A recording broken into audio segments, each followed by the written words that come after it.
যোৰহাটত সংঘটিত হয় হিট এণ্ড ৰানৰ ঘটনা। যোৰহাটৰ বাইপাছৰ চুৰিয়া পেট্ৰল পাম্পৰ সমীপত সংঘটিত হয় ভয়ংকৰ দুৰ্ঘটনা।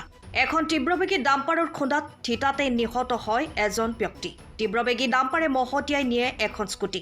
খুন্দিয়াই পলায়ন কৰে তীব্ৰবেগী বাহনখন। মৃত ব্যক্তিজন সৰ্বাইবদ্ধা ৰাজ শইকীয়া বুলি জানিব পৰা গৈছে।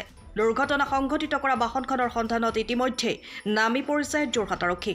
পুনৰ জনাই আছো, পুৱাই টাইম অফ আছামৰ দৰ্শকসকলক এই মুহূৰ্তৰ গুৰুত্বপূৰ্ণ খবৰ।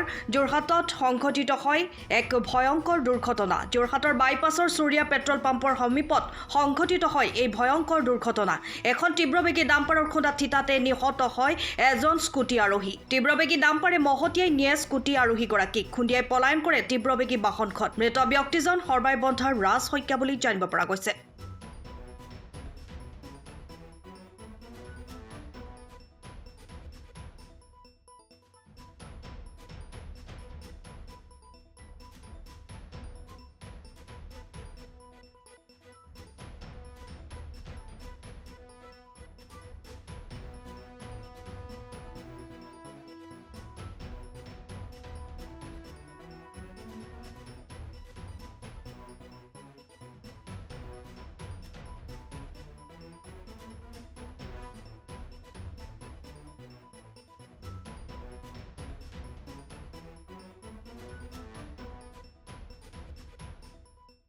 সময়ৰ খবৰ সময়ত পাবলৈ ফ'ল' কৰক টাইম অফ আছাম।